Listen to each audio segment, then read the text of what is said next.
राजस्थान में 3 सीटों पर होने वाले उपचुनाव में प्रत्याशियों का चुनाव हो गया है और इसको लेकर लगातार सरगर्मियां भी तेज है। आपको बता दें कि कांग्रेस बीजेपी के साथ आरएलपी ने भी अपने प्रत्याशी मैदान में उतार दिए हैं।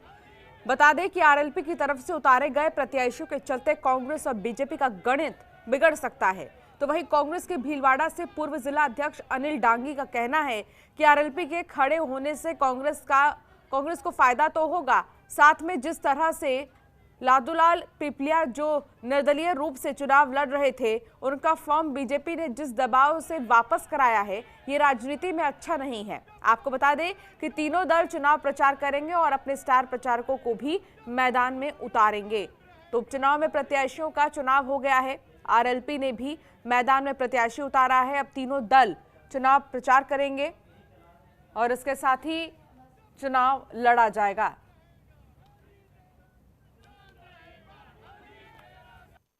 कांग्रेस पार्टी को बहुत ही फायदा होगा तीसरे पार्टी खड़े होने से।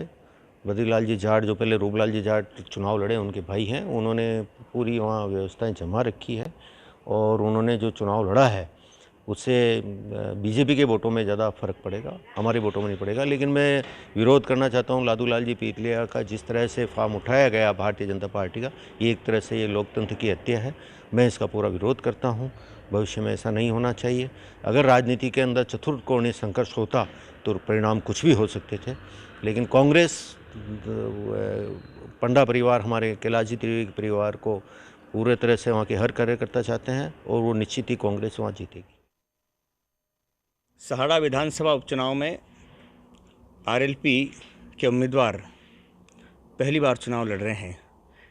इस चुनाव से पहले किसी चुनाव में आरएलपी ने अपना उम्मीदवार नहीं उतारा है।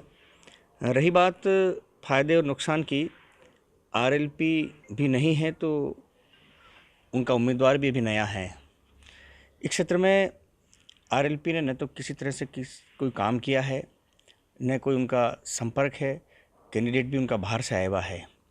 केवल और केवल मात्र कांग्रेस से प्रायोजित होकर राजस्थान के 3 उपचुनावों में आरएलपी ने उम्मीदवार उतारे हैं जो बुरी तरह हारेंगे और उनकी यहाँ से बिल्कुल बुरी तरह हार होगी। राजस्थान में 3 विधानसभा चुनाव पे उपचुनाव हो रहे हैं और नामांकन वापसी की आखिरी तारीख भी निकल चुकी है। अब मैदान में जो चुनावी संग्राम है वो स्पष्ट तरीके से है और आरएलपी की स्थिति तीनों ही सीटों पे बहुत मजबूत है।